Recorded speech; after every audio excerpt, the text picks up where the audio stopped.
우리가 지금 계속해서 이 성탄절에 관한 말씀을 나누고 있습니다.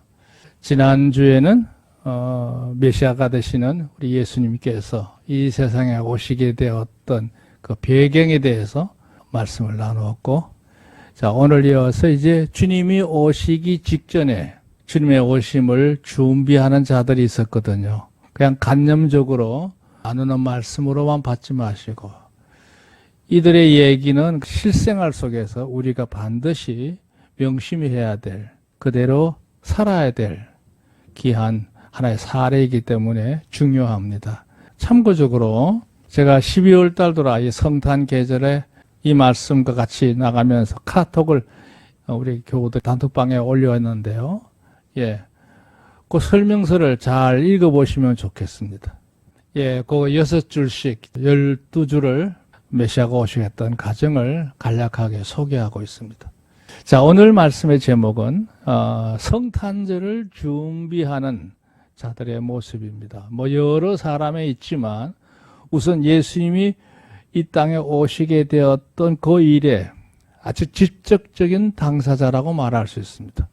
이름을 열거한다면 사가랴 제사장, 예수님을 잉태해서 출산했던 마리아, 그리고 그 마리아와 정혼했던 요셉이 제대로 그 역할을 감당하는 모습까지, 이게 그냥 단순한 얘기일 수 있지만 이걸 좀 더 넓은 안목에서 이 이야기가 이루어지는 그 사건의 현장이라든지 역사적인 배경이라든지 여러 가지 모든 요건들을 감안해 보면 대단한 역사거든. 왜 그러냐면 예수님이 탄생하실 때 그 무렵은 구약 시대로부터 그러니까 소위 말하면 선지자나 영적인 모든 활동들이 다 멈추고 난 후에 예수님 오실 때까지 근 한 400년 동안 이름하여 암흑시대입니다. 영적인 암흑시대. 하나님 인간의 관계가 단절되었던, 막혔던 그런 시대라고 말할 수 있습니다. 물론 하나님의 역사가 멈춘 건 아닙니다만 인간들의 영적인 활동이 심히 둔화됐고, 둔화됐다기보다도 더 깊은 말은 모든 사람들이 영적으로 바로 사는 자체를 힘겨워할 뿐만 아니라 포기해버리는 사람들이 많았던 시대입니다. 더 나아가서 예루살렘 성전을 중심으로 하나님의 역사를 지켜와야 했던 영적인 지도자들이 변질이 돼서 정치적으로 야합을 한다든지 여러 가지 많은 불법한 일들을 서슴없이 저지르고 있는, 그러면서 만용을 부리고 있던 그런 시대입니다. 그러한 시대에 다 그랬느냐? 아니었습니다. 역시 그래도 가나안 땅 안에 소수의 무리들은 하나님의 이 메시아의 오심에 대한 예언을 대대로 계속해서 전승하면서 소망하면서 기다렸던 무리들이 있던 거지요. 그 무리 중에 하나가 바로 오늘 소개하는 이와 같은 사람들의 모습이라고 할 수 있습니다. 그게 이제 선발된 사람이 바로 사가랴하고 마리아하고 요셉이라고 생각합니다. 자, 그런 측면에서 우리가 본다면 오늘 우리가 사는 우리 현실 돌아보세요. 지금 영적으로 부흥하고 있습니까? 생기가 있습니까? 아닙니다. 지금 상황이 매우 심각한 상태로 사람들이 세속화되고 있고 영적으로 둔화가 되고 있고 그야말로 신앙의 노선에서 혼합과 혼돈이 병행되고 있는 것이 현실 아니겠어요? 이런 때에 우리가 이런 시즌을 통해서 그래도 다시 한번 우리 모습도 함께 살피는 기회가 되시기를 주의 이름으로 축원합니다. 자, 이게 우선 서론 볼까요? 아주 평범한 얘기인데요. 신구약 성경은 하나님 말씀 말이죠. 하나님께서 이 세상을 창조하셨던 태초로부터 예수 그리스도의 대속을 통한 구원의 복음이 왕성하게 펼쳐져서 사방 곳곳에 하나님의 교회가 세워졌죠. 이 초대교회 시대라고 하는데요. 그 초대교회 시대까지의 모든 기록을 담은 그런 문서다 그랬어요. 문서. 문서란 말은 그라페라기도 하고 비블로스라고도 하는데요. 이제 여기서 유래해서 이제 바이블이라는 단어가 생기게 됐습니다만 예, 고대 문서입니다. 고대 문서. 그래서 성경이 기록된 것은 지금으로부터 한 3,500년부터 시작해서 예, 한 2,000년까지 그러니까 한 1,500년 동안 예, 수많은 하나님의 사람들에 의해서 기록된 책이 성경책입니다.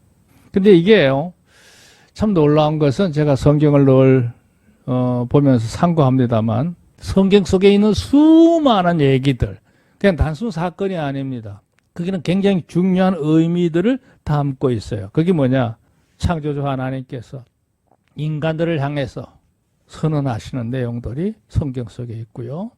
뿐만 아니라 하나님의 사람들이 하나님의 영을 받아서 예, 하나님의 뜻을 전하는 예언들이 이 성경 속에 가득합니다.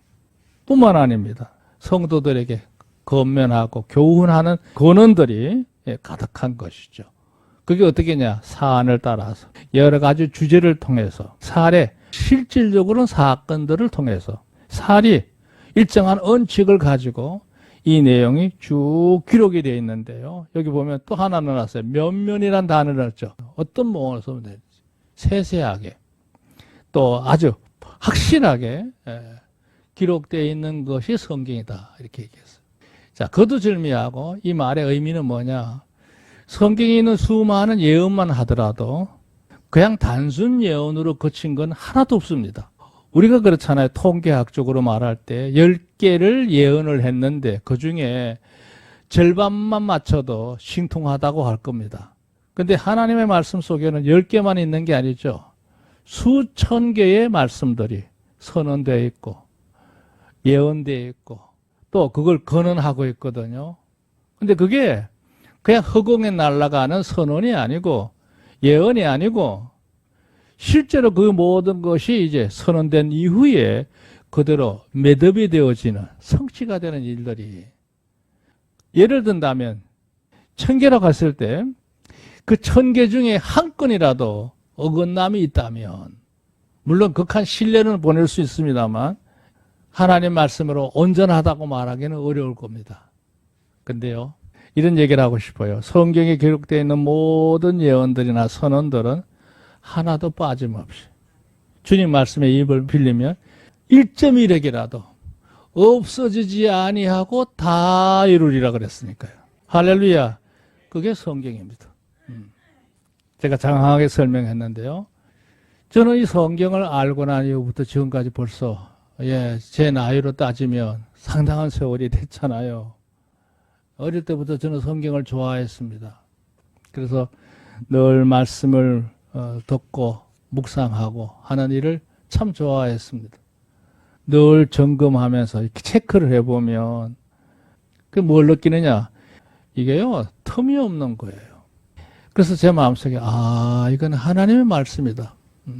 물론 사람의 손을 통해서 기록은 하셨지만 이건 하나님의 뜻이 그대로 임한 말씀이로구나.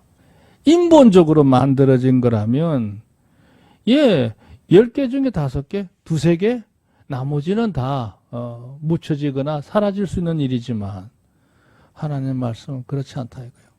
세상에 다 하는 날까지 1.1핵이라도 없어지지 않고 그대로 다 성취된다고 했으니까요. 그걸 절실히 공감할 수가 있다는 얘기입니다. 자, 두 번째 볼까요? 이에 따라서 중요한 점은 이 말씀들을 그대로 제대로 받아들여서 살아간 사람들이 있죠. 예를 들어 역사적으로 참된 믿음의 사람들은요, 이 하나님의 말씀에 대해서 그대로 순복을 합니다. 순순히 복종해서 받아들입니다. 두 번째가 순행입니다. 그대로 살아요. 그렇게 해서 이루어진 열매가 뭘까요? 덕을 이룹니다. 그게 순덕이에요.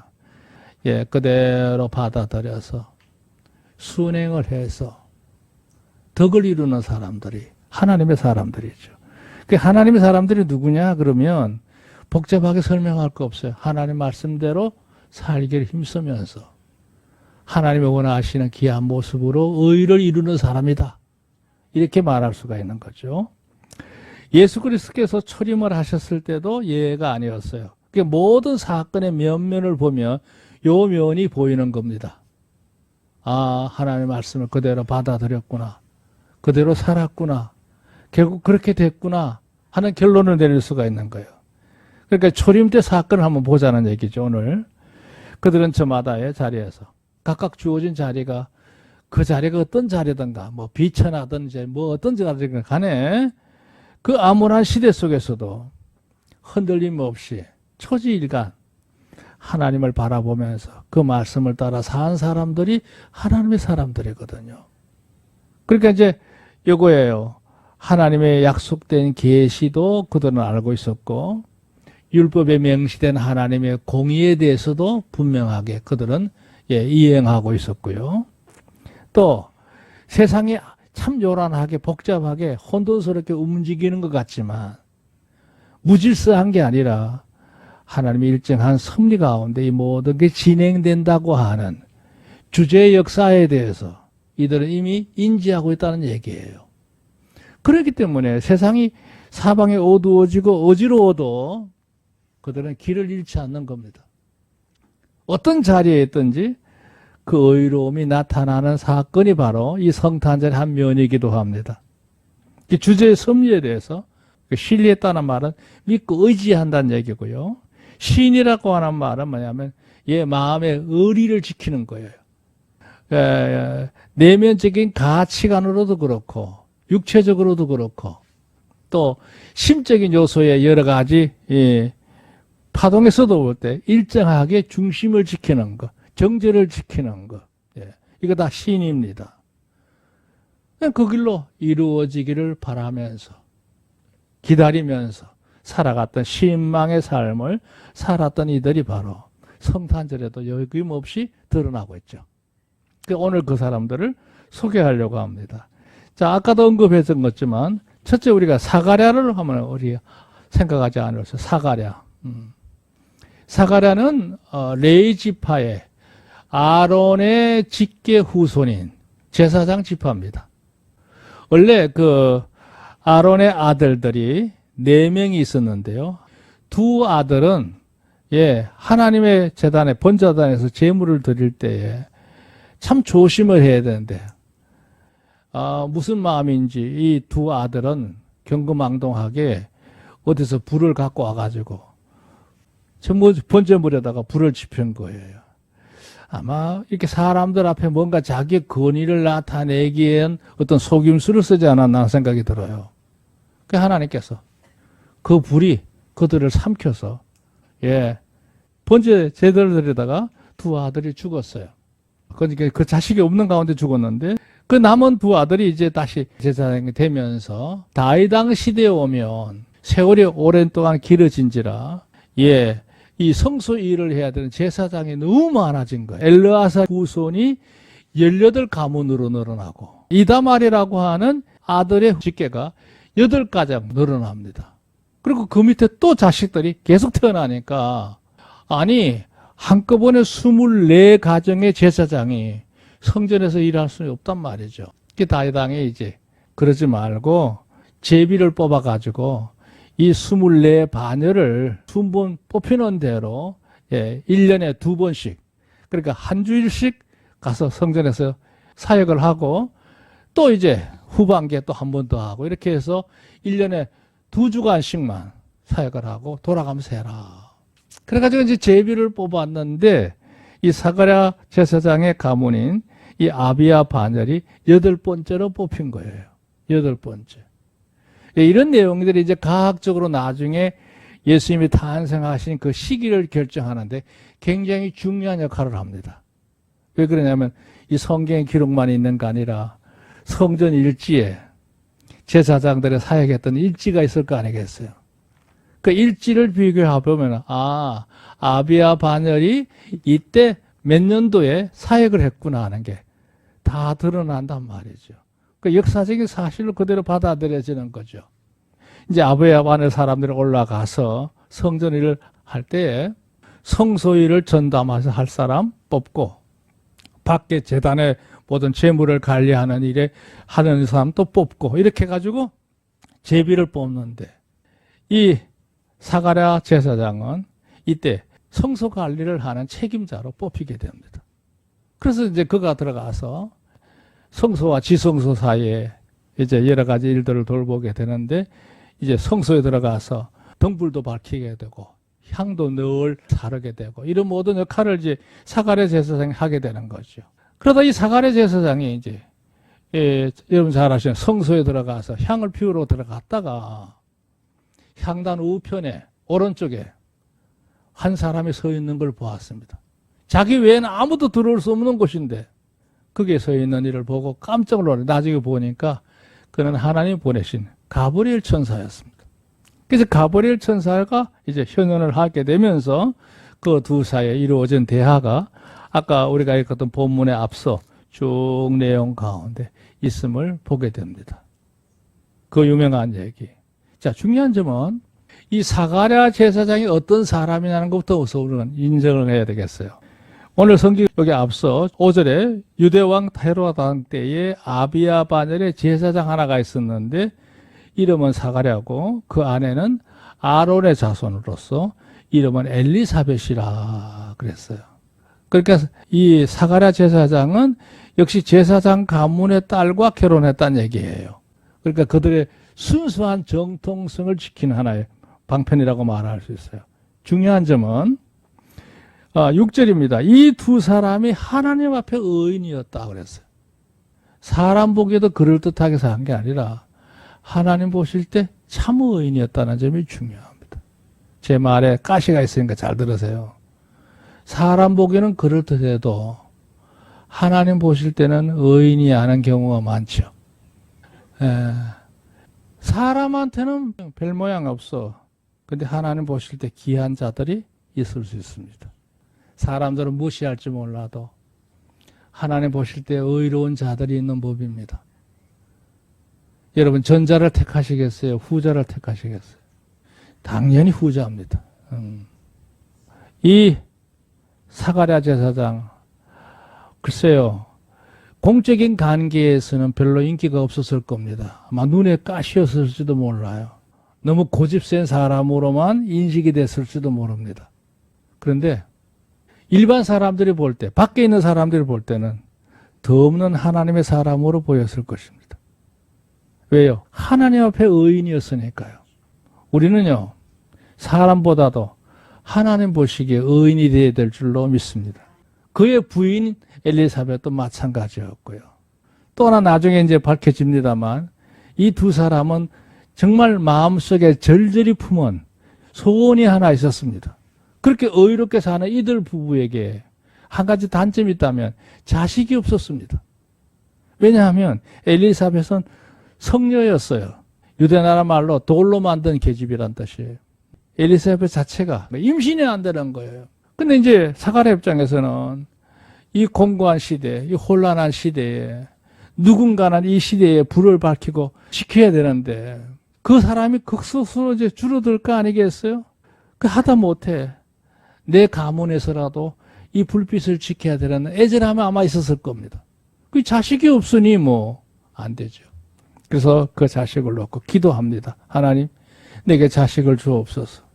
그럼 내가 이 아이를 잘 키워서 이 어두운 시대에 불 밝히고 있는 아들이 되도록 제가 키우겠습니다. 이런 소원의 기도를 드렸던 것 같아요. 그런데 그 기도가 오래 했습니다. 나이 들 때까지 늙어서 이제 더 이상 인간으로서는 여망이 없어질 때까지 계속 그 기도를 애타게 하는 겁니다. 그런데 사가랴 제사장이 성전에 들어가서 향을 피우러 들어갔다가 그 향단 우편에 있는 이 가브리엘 천사를 만나면서 이 문제가 해결이 됩니다. 사가랴여, 무서워하지 마라. 나는 하나님 보낸 가브리엘 천사다.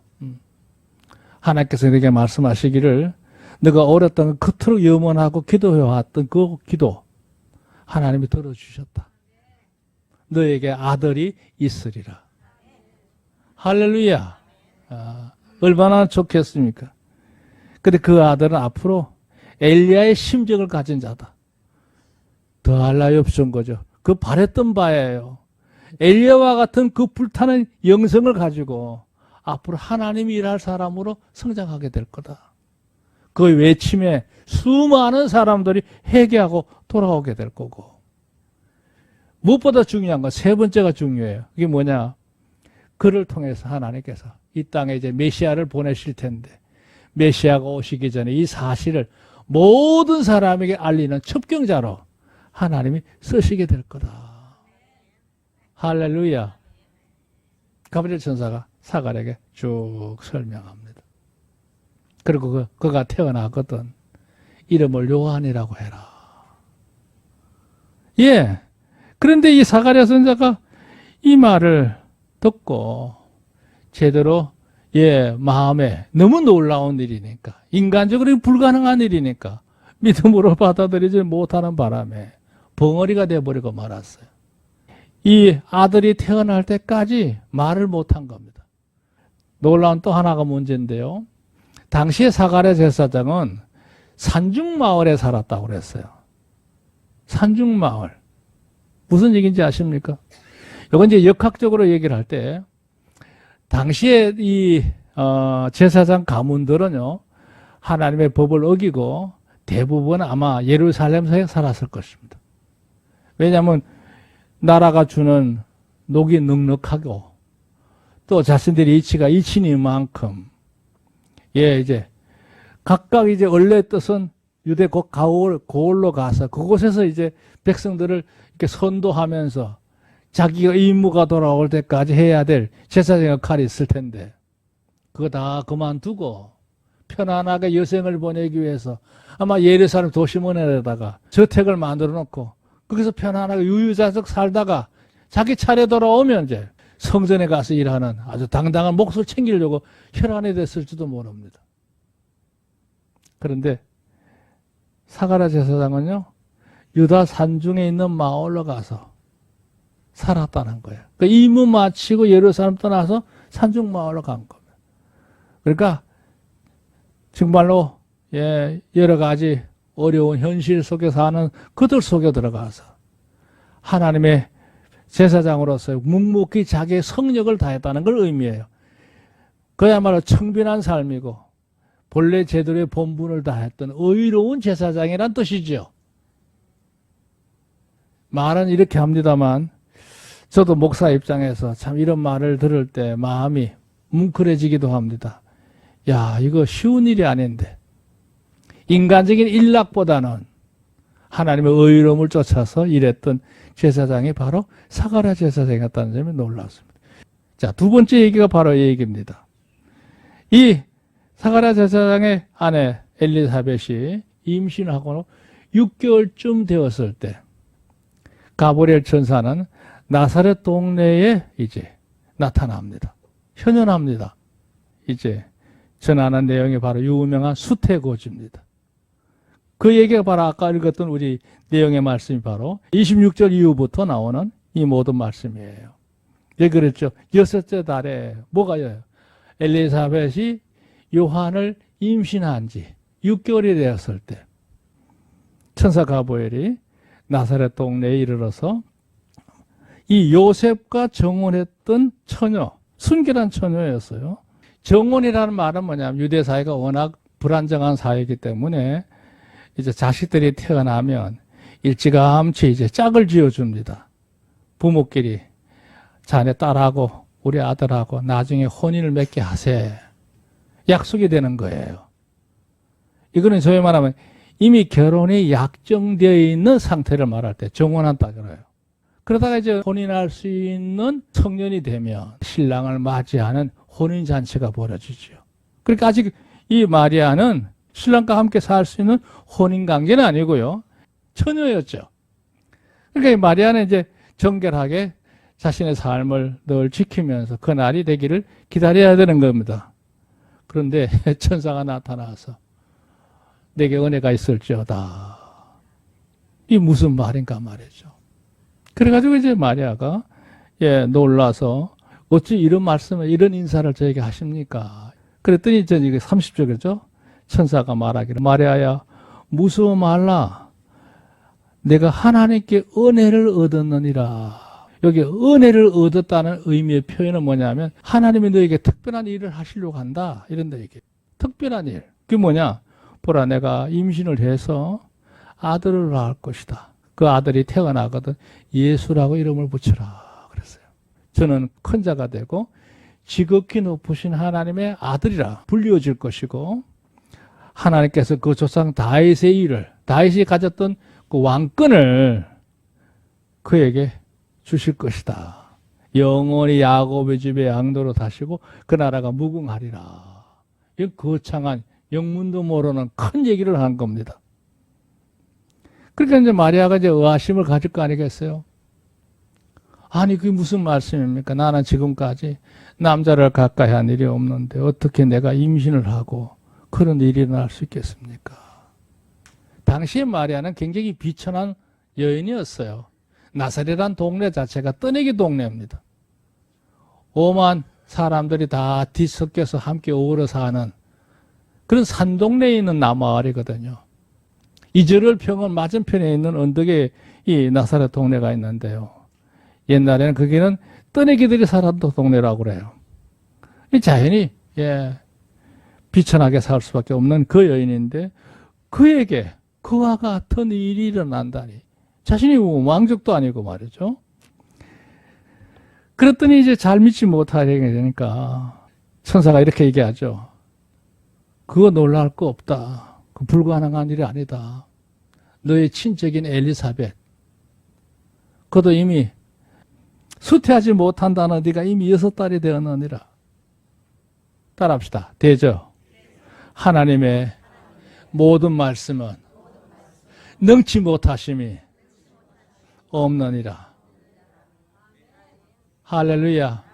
하나님이 하시지 못할 일이 뭐 있더냐? 하나님은 다 가능하다. 자, 오늘 유명한 고백입니다. 이때 마리아의 반응을 보십시오. 주의 계집종이오니 말씀대로 내게 이루어지이다. 그게 마리아의 고백이고 영접이고 인정이었습니다. 그 천사가 떠나고 난 후에 마리아 곧바로 친족 엘리사벳을 찾아가지요. 나사렛 동네에서 유대 강야에 있는 마을까지 달려가기에는 아마 며칠 달려갔을 겁니다. 전해진 전설에 의하면 이 사가랴는 당시에 헤브론 밑에 있는 어느 산중 마을에 살았다고 합니다. 그러면 나사렛 동네에서 헤브론 밑에까지 거리가요. 굉장한 거리거든요. 옛날에 그 구부러진 길을 간다고 하면 그건 한 200km 이상 달리지 않았나 생각이 돼요. 이 여인의 몸으로 그것을 간다는 게 쉬운 일이 아닐 텐데 어쨌든 엘리사벳 집을 찾아가서 엘리사벳의 마리아 소리를 들었을 때 태중에서 움직이는 요한의 요동함을 듣고 성령의 감동이 돼서 마리아를 맞이하는 모습이 여기 나오죠. 그리고 이제 중요한 점은 마리아가 그 엘리사벳이 그렇게 반갑게 맞이했을 때에 고백하는 하답이 있어요. 여기 55절까지 내용이 전부 하답이에요. 이 하답의 내용을 가만히 봤더니요. 5개로 정리할 수 있어요. 하나님은 나 같은 비천한 자를 들어서 내가 하나님 앞에 의롭게 살려고 했었던 바 그걸 인정해 주시는 하나님이시로구나. 내가 이 일을 감당하는 일에 후대 사람들은 나를 이대한 여자로 볼 것이다. 그러면서 쭉 5개를 설명하고 있습니다. 그리고 그곳에서 이제 요한이 태어나기 직전까지 한 3달 동안 엘리사 집에서 머물면서 믿음의 좋은 교제를 가지게 되고 요한의 출생하기 직전에 이제 나사렛 동네로 돌아오게 되죠. 돌아옵니다. 돌아오고 난 이후에 아니 유대 땅 갔던 이 마리아가 돌아온 이후 보니까 요셉이 보니까 이상하거든요. 왜요? 3달 정도 됐으니까 표가 날 거 아니겠어요. 근데 요셉은 의로운 사람이에요. 의롭다는 말은 덕이 많다는 뜻이에요. 마음이 넉넉한 사람이에요. 착히 정혼한 여자가 아니 유대 땅 마을에 가서 갔다 오더니 임신을 해온 상태니까 얼마든지 인간적으로 잡다한 생각을 할 수 있는 상황인데 당시의 방법으로 처결하지 않고 그런 고민하기를 내가 마리아를 사랑하니 조용히 끝내야겠다 생각하고 이제 마리아를 보낼 준비를 하고 있는 상태에서 고민을 하고 있다가 그가 꿈에 천사의 지시를 통해서 이 모든 전말을 알게 되지요. 그리고 천사가 얘기하죠.